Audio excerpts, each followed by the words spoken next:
Hello welcome back to my YouTube channel Vishu Kannada vlogs.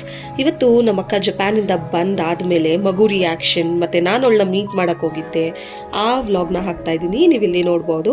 ಅವಳು ಮಧ್ಯರಾತ್ರಿ ಬಂದಳು, ಫ್ರೈಡೇ 12:30ಗೆ ಇಳಿದು ಮಧ್ಯರಾತ್ರಿ ಒಂದೂವರೆ 2 ಗಂಟೆಗೆ ಮನೆಗೆ ರೀಚ್ ಆಗಿದ್ದಾಳೆ. ಮಗುನ ಇಲ್ಲಿ ಬಿಟ್ಟೋಗಿ 3 ಮಂತ್ಸ್ ಆಗಿತ್ತು. ನಮ್ಮ ಬಾವ ಲಾಸ್ಟ್ ಇಯರ್ 2023 ಅಕ್ಟೋಬರಲ್ಲಿ ಹೋಗಿದ್ರು. ಸೊ ಮಗಳು ಏನು ರಿಯಾಕ್ಷನ್ ಕೊಟ್ಟಿದ್ದಾಳೆ ಅಂತ ನೀವು ನೋಡ್ಬೋದು.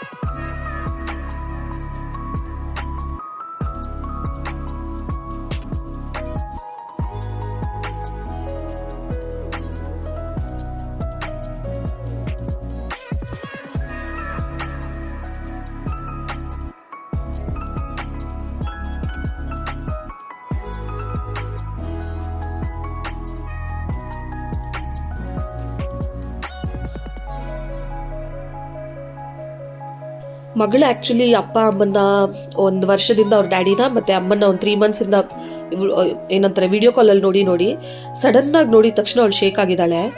ಒಂದು ಹಾಫ್ ಆನ್ ಅವರ್ ನಾನು ವಿಡಿಯೋ ಕಾಲ್ ಮಾತಾಡ್ಸ್ಬೇಕಾದ್ರೂ ಶೇಕ್ ಆಗ್ತಿದ್ಲು. ಅಲ್ಲಿ ನಮ್ಮ ಬಾವ ಅವ್ರ ಅಮ್ಮ, ನಮ್ಮ ಅಕ್ಕ ಅವ್ರ ಅತ್ತೆ ಅಳ್ತಾ ಇದ್ದಾರೆ ಮಗನ ನೋಡಿ. ಆಮೇಲೆ ನಾವು ಸ್ಯಾಟರ್ಡೆ ಮಾರ್ನಿಂಗ್ ನಾನಿಲ್ಲಿ ಗಣಪತಿ ಕೂರಿಸಿದ್ದಾರೆ ನನ್ನ ಚೈಲ್ಡ್ಹುಡ್ ಫ್ರೆಂಡ್ಸ್ ಮತ್ತು ಚಾಮು ಅಂತ ನನ್ನ ತಮ್ಮ ಮತ್ತು ನನ್ನ ಫ್ರೆಂಡ್ಸ್ ಎಲ್ಲರೂ ಗಜಪಡೆ ಅಂತ ಅವ್ರದ್ದು ಗಣಪತಿದು ಗ್ರೂಪ್ ಇದೆ. ಅಲ್ಲಿ ನಮ್ಮ ಪ್ರಜ್ಞಾನು ಮತ್ತು ಡಿಂಕು, ಮೋಹಿತ್ತು, ಪ್ರಶಾಂತ್, ಆಮೇಲೆ ಸ್ಕಂದ, ಪಿಯೂಷ್ ಅಂತೆಲ್ಲ ಎಲ್ಲರೂ ಡ್ಯಾನ್ಸ್ ಆಡ್ತಿದ್ರು. ನಾನು ನಮ್ಮ ಅತ್ತೆನೂ ಹೋಗಿದ್ವಿ ಗಣಪತಿಗೆ ನಮಸ್ಕಾರ ಮಾಡಿಕೊಂಡು. ನಾನು ನಮ್ಮ ಅಕ್ಕ ಮನೆಗೆ ಹೋಗಬೇಕಿತ್ತು, ಬಿಕಾಸ್ ಅವಳು ಬಂದಾಗ ನಾನು ಹೋಗೋಕ್ಕಾಗಲಿಲ್ಲ ಏರ್ಪೋರ್ಟ್ಗೆಲ್ಲ. ಸೊ ಅದಕ್ಕೋಸ್ಕರ ಗಣಪತಿ ನಮಸ್ಕಾರ ಮಾಡಿಕೊಂಡು ಹೋಗ್ಬಿಡೋಣ ಅಂತ ಅಂದ್ಬಿಟ್ಟು ನಾನು ಹೊರಟೆ. ಈ ಗಣಪತಿದು 3 ಡೇಸ್ದು ವ್ಲಾಗ್ ಕೂಡ ನೆಕ್ಸ್ಟ್ ನಾನು ಹಾಕ್ತೀನಿ. ನನ್ನ ಫೋನಲ್ಲಿ ನಾನು ಯಾವುದೇ ವೀಡಿಯೋಸ್ ಮಾಡ್ಕೊಂಡಿಲ್ಲ, ನನ್ನ ಫ್ರೆಂಡ್ ಸೂರ್ಯ ಕಳಿಸಿರೋದೆಲ್ಲ ಇದೆ. ಸೊ ಅದ್ರದ್ದು ಹೇಗಾಯಿತು 3 ಡೇಸ್ದು ಅಂತಲೂ ನಾನು ಆ ವ್ಲಾಗ್ ಕೂಡ ಹಾಕ್ತೀನಿ. ಇದನ್ನ ನಾನು ಮುಗಿಸ್ಕೊಂಡು ನಮ್ಮ ಬಾವ 1 ವರ್ಷ ಆದಮೇಲೆ ಬಂದಿದ್ರಲ್ಲ ಅಂತ ಅಂದ್ಬಿಟ್ಟು ವಡಾಪಾವ್, ನಮ್ಮ ಅಕ್ಕಂಗೆ ಗೋಬಿ ಅಂದರೆ ತುಂಬ ಇಷ್ಟ, ಗೋಬಿ ತಗೊಂಡು ನಾನು ಅವ್ರ ಮನೆಗೆ ಹೋದೆ. ಅವ್ರ ಮನೆ ಇರೋದು ಹೊಸಕೋಟೆ ಮೇನ್ ರೋಡ್, ಆವಳಹಳ್ಳಿ ಸೈಡಲ್ಲಿ ಬರುತ್ತೆ.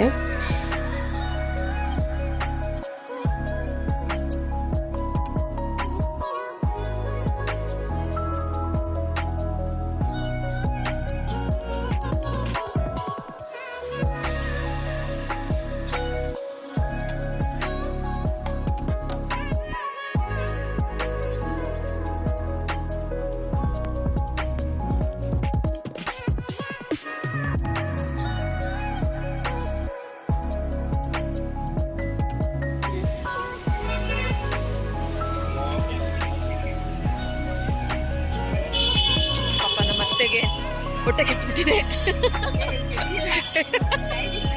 ಡೈಜೆಷನ್ ಆಗಿಲ್ಲ. ಆದರೆ ನಂಗೆ ಹೆಲ್ಪ್ ಮಾಡ್ತಾ ಇದ್ದಾರೆ ನಮ್ಮ ಅಕ್ಕಗೆ. ಪಾಪ ಜಪಾನಿಂದ ಬಂದಿರೋರಿಗೆ ಇಂಡಿಯನ್ ಫುಡ್ ತಿನ್ಸಕ್ಕೆ ಕೂರ್ತಿದ್ದಿ. ಟಾಟಾ ಪಾರ್ಟ್ನರ್, ನಾಳೆ ಸಿಗುವ, ಹುಷಾರು. ಹೋಗಿ ಮಾ, ಪರವಾಗಿಲ್ಲ.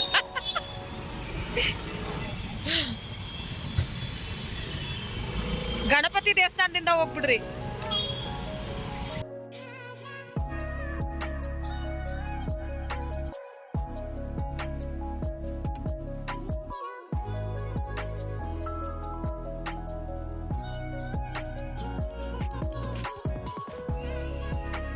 ಮೆಟ್ರೋ ತಗೊಂಡು ಮೆಟ್ರೋಯಿಂದ ಇಳಿದು ನಾನು ನಮ್ಮ ಅಕ್ಕ ಮನೆಗೆ ಆಟೋದಲ್ಲಿ ಹೋಗ್ತಾ ಇದ್ದೀನಿ.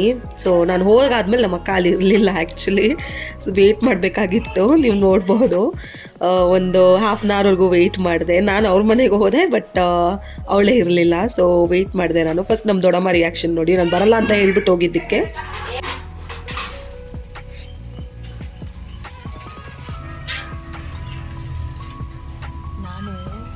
ನಮ್ಮ ಅಕ್ಕ ಮನೆಗೆ ಬಂದೆ. ನಮ್ಮ ಅಕ್ಕ ಆಚೆ ಹುಟ್ಟಿದ್ದಾಳೆ. ನಮ್ಮ ದೊಡ್ಡಮ್ಮ ಏನು ರಿಯಾಕ್ಷನ್.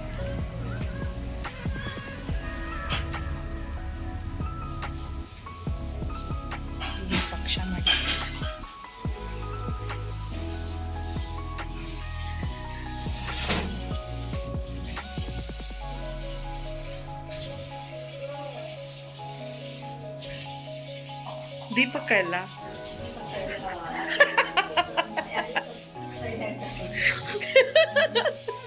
ನನ್ ಬರಲ್ಲ ಅಂದೆ ಅವಳಿಗೆ. ಏನಂತ ಬೈದೆ? ನಿಯತ್ತಾಗಿ ಹೇಳು.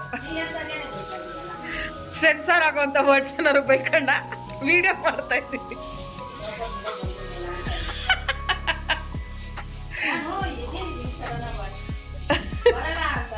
ಅವಳು ಆಚೆ ಹೋಗೋಳೆ. ಒಂದ್ಸತಿ ಫೋನ್ ಮಾಡಿ ಎಷ್ಟೊತ್ತಾಗುತ್ತೆ ಕೇಳು. ಇಲ್ಲಿ ನಮ್ಮ ಮುತ್ತಾತ ಮುತ್ತಜ್ಜಿ, ನಮ್ಮ ಅಣ್ಣ ಮತ್ತೆ ನಮ್ಮ ದೊಡ್ಡಪ್ಪಂಗೆ ಪಕ್ಷ ಪೂಜೆ ಮಾಡಿದ್ದಾರೆ. ಅದೇ ನಂಗೆ ಅಜ್ಜಿ, ರಿಯಾನ್ಶಿಗೆ ಮುತ್ತಾತ ಮುತ್ತಜ್ಜಿ, ಸಾರಿ.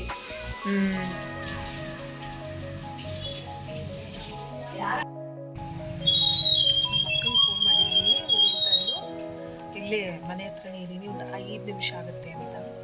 ನಾನು ಒಂದು 10 ನಿಮಿಷದಿಂದ ಕಾಯ್ತಾ ಇದ್ದೀನಿ, ಬಟ್ ಅವಳು ಇನ್ನೂ ಬಂದಿಲ್ಲ. ಇನ್ನೊಂದ್ಸತಿ ಫೋನ್ ಮಾಡಿಸ್ದೆ, ಬಟ್ ಪಾಪು ಅಂಗಡಿ ಹತ್ರ ಏನೋ ತಿಂತಾ ಇರಬೇಕು, ಅದಕ್ಕೆ ಇರಮ್ಮ ಅವಳು ಏನೋ ತಿಂತಾವಳೆ ಅಂತ ಅಂದ್ಬಿಟ್ಟು ಫೋನ್ ಕಟ್ ಮಾಡಿದ್ಲು. ವೇಟಿಂಗ್ ಮಾತ್ರ ತುಂಬ ಕಷ್ಟ. ನಾನು ಮನೆಗೆ ಬಂದು ಅವಳು ಇಲ್ಲ ಅಂದರೆ ಇನ್ನೂ ಕಷ್ಟ. ನಂಗೆ ನಮ್ಮ ಅಕ್ಕ ಮತ್ತು ನಮ್ಮ ಭಾವ ಹೋಗಿ ಒಂದು ವರ್ಷ ಆಗಿತ್ತು. ನಮ್ಮ ಭಾವನ ನೋಡಬೇಕು ಅಂತ ಅನ್ನಿಸ್ತಾನೆ ಇತ್ತು. ಹಾಗೆ ನಾನು ನಮ್ಮ ಅಕ್ಕನ 2-3 ತಿಂಗಳು ಜಪಾನ್ಗೆ ಹೋಗಿ, ಸೊ ನಾನೆಲ್ಲ ಕಡೆಗಳನ್ನ ನೋಡ್ತಾ ಇದ್ದೀನಿ, ಯಾವ ಕಡೆಯಿಂದಾನು ಬಂದು ನಮ್ಮ ಅಕ್ಕ ಅಂತ. ವೇಟಿಂಗ್ ತುಂಬ ಕಷ್ಟ ಬಿಡು. ಹಾಗೆ ಮಗಳನ್ನ ಬಿಟ್ಟೋಗಿದ್ಲಲ್ಲ ಅವಳು. ನಮ್ಮ ಭಾವ ಹೋಗಿ 8-9 ತಿಂಗಳಾದ್ಮೇಲೆ ಅವಳು ಹೋಗಿತ್ತು. ಮಗಳನ್ನ ಇಲ್ಲೇ ಬಿಟ್ಟೋದ್ರು, 1 ವರ್ಷ ಸ್ಕೂಲಲ್ಲಿ ಮುಗಿಸ್ಲಿ ಅಂತ. ಮಗುದು ರಿಯಾಕ್ಷನ್ ಕೂಡ ಇದೆ, ಅದನ್ನು ಹಾಕ್ತೀನಿ. ಇದು ಮಾತ್ರ ತುಂಬ ಕಷ್ಟ. ಇನ್ನು ನಮ್ಮ ಅಕ್ಕ ಬರೋದು, ವೆಯ್ಟ್ ಮಾಡೋದು, ನೋಡಬೇಕು ಅನ್ನೋದು ಸಖತ್ ಕಷ್ಟ ಅಪ್ಪ. ಅವಾಗಿಂದ ಕಾಯ್ತಾ ಇದ್ದೀನಿ, ನೋಡೋಣ ಅವಳ ರಿಯಾಕ್ಷನ್ ಹೆಂಗಿರುತ್ತೆ ಅಂತ.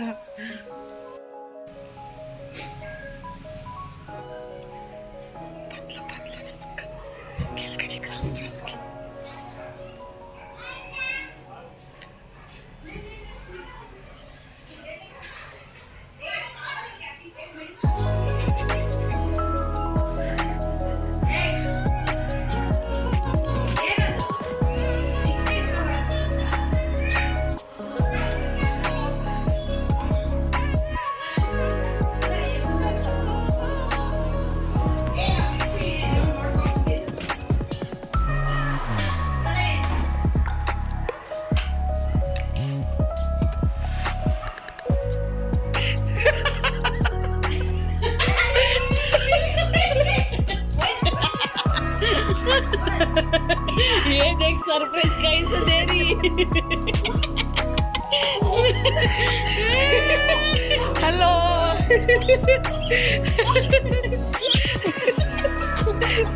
देखा क्या इसका सरप्राइज. मिक्सी लेके क्या क्यों ना तुम वर्षा ನಿಂತಾಡಿನಾ ನಮ್ಮ ಭಾವ. ಹೀಗಿತ್ತು ನಮ್ಮ ಅಕ್ಕಂದು ಮತ್ತು ನಮ್ಮ ಭಾವನ ನೋಡಿ ನನಗೆ ಖುಷಿ ಆಯಿತು. ನಮ್ಮ ಭಾವಂಗೆ ನಾವು ವಡಪಾವ್ ತಂದಿದ್ವಿ, ಬಿಕಾಸ್ ಅವ್ರಿಗೆ ತುಂಬ ಇಷ್ಟ ವಡಪಾವ್ ಅಂದರೆ, ಮಿಸ್ ಮಾಡ್ಕೊಂಡಿದ್ರಲ್ಲ.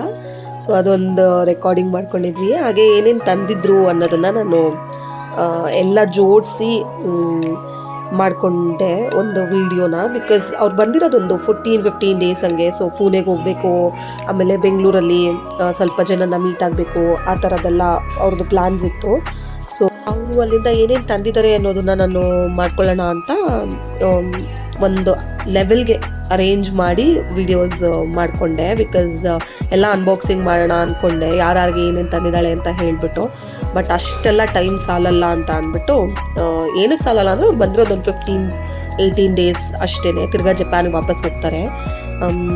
ಇದನ್ನೆಲ್ಲ ಸೆಗ್ರಿಗೇಟ್ ಬೇರೆ ಮಾಡಬೇಕಿತ್ತು, ಅದಕ್ಕೋಸ್ಕರ ತೆಗೆದಿದ್ಲು. ಆವಾಗ ಇದನ್ನು ಅಲೈನ್ಮೆಂಟಲ್ಲಿ ಜೋಡಿಸ್ಬಿಟ್ಟು ನಾನು ಮಾಡಿದ್ದು. ನಮ್ಮ ಮನೆಯವ್ರಿಗೆ ಮತ್ತು ಅವ್ರ ಹಸ್ಬೆಂಡ್ ಮನೆ ಸೈಡ್ಗೆ ಬ್ಯಾಗ್ಸು, ಶೂಸು ಮತ್ತು ಬಟ್ಟೆ ಎಲ್ಲ ತಂದಿದ್ದಾಳೆ. ಮತ್ತು ನಮ್ಮ ಭಾವ ಅವರ ತಮ್ಮ ಚಂಗಲ್ ಅಂತ ಇದ್ದಾರೆ, ಅವ್ರು ದುಬೈಲಿರೋದು, ಅವ್ರಿಗೋಸ್ಕರ ಮೊಬೈಲು. ಮತ್ತು ನಮ್ಮ ಭಾವ ಅವ್ರ ಅಕ್ಕಂಗೊಂದು ಮೊಬೈಲ್ ತಂದಿದ್ದಾರೆ ಜಪಾನಿಂದ. ನನಗೆ ಪರ್ಪಸ್ಫುಲಿ ಅಂದರೆ ಯೂಸ್ಫುಲ್ ಆಗೋ ಥರ ನೆನೆ ತಂದಿದ್ದಾರೆ. ನನಗೆ ಗಿಂಬಲ್ ಮತ್ತು ರಿಂಗ್ ಲೈಟ್ ಮತ್ತು ಒಂದು ಟ್ರೈಪಾಡ್ ಸ್ಟ್ಯಾಂಡ್, ಬಟ್ಟೆಗಳು, ಮತ್ತು ನನಗೆ ಬ್ಯಾಗು, ಲಾಟ್ಸ್ ಆಫ್ ಟಾಯ್ಸ್ ಎಲ್ಲ ತಂದಿದ್ದಾರೆ, ಎಲ್ಲರಿಗೂ ಎಲ್ಲನೂ ತಂದಿದ್ದಾರೆ. ಇದು ಒಂದು ಲಕ್ ಫ್ಯಾಕ್ಟರ್ ಬುದ್ಧ ಅಂತೆ, ಅದನ್ನ ಎಲ್ಲರಿಗೂ ತರಕ್ಕೆ ತಗೊಂಡ್ಬಂದಿರೋದು ನಮ್ಮ ಭಾವ. ಆಮೇಲೆ ನಮ್ಮ ಭಾವಂಗೆ ಸಿಸ್ಟರ್ಸ್ ಇದ್ದಾರೆ, ಕಸಿನ್ ಸಿಸ್ಟರ್ಸ್, ಮತ್ತು ಅವ್ರ ಫ್ಯಾಮಿಲಿ ಅವರೊಬ್ಬರು ಅವ್ರು ಬಂದಿದ್ದಾರೆ ಅಂತ ಗೊತ್ತಾಗಿ. ಸೊ ಅವ್ರ ಸಿಸ್ಟರು ಈ ಥರ ಒಂದು ಜಾರ್ ಕೇಕ್ಸ್ನ ತರಿಸಿದ್ರು. ಇದನ್ನು ತಿನ್ಕೊಂಡು ನಾವು ಚಾಕ್ಲೇಟ್ ಎಲ್ಲನೂ ಸೆಗ್ರಿಗೇಟ್ ಮಾಡಿ ಎಲ್ಲರಿಗೂ ಸಪ್ರೇಟ್ ಒಂದು 40 ಕವರ್ಸ್ ಆಗೋ ಥರ ಮಾಡಿಕೊಂಡು ಆಮೇಲೆ ಇವ್ರ ಮನೆಗೆ ಹೋದ್ವಿ. ಇವರು ನಮ್ಮ ಭಾವಾಗೆ ಚಿಕ್ಕಮ್ಮ ಆಗಬೇಕು ನಮ್ಮ ಭಾವಾಗೆ. ಸೊ ಇವ್ರ ಮನೆ ಮುಗಿಸ್ಕೊಂಡು ನಾವು ಮಾತಾಡಿಕೊಂಡು ಮನೆಗೆ ವಾಪಸ್ ಹೋದ್ವಿ. ಹೀಗಿತ್ತು ಸ್ಯಾಟರ್ಡೇ ವ್ಲಾಗ್. ಇಷ್ಟ ಆದರೆ ಲೈಕ್ ಮಾಡಿ, ಕಮೆಂಟ್ ಮಾಡಿ, ಸಬ್ಸ್ಕ್ರೈಬ್ ಮಾಡ್ಕೊಳ್ಳಿ. ಬಾಯ್.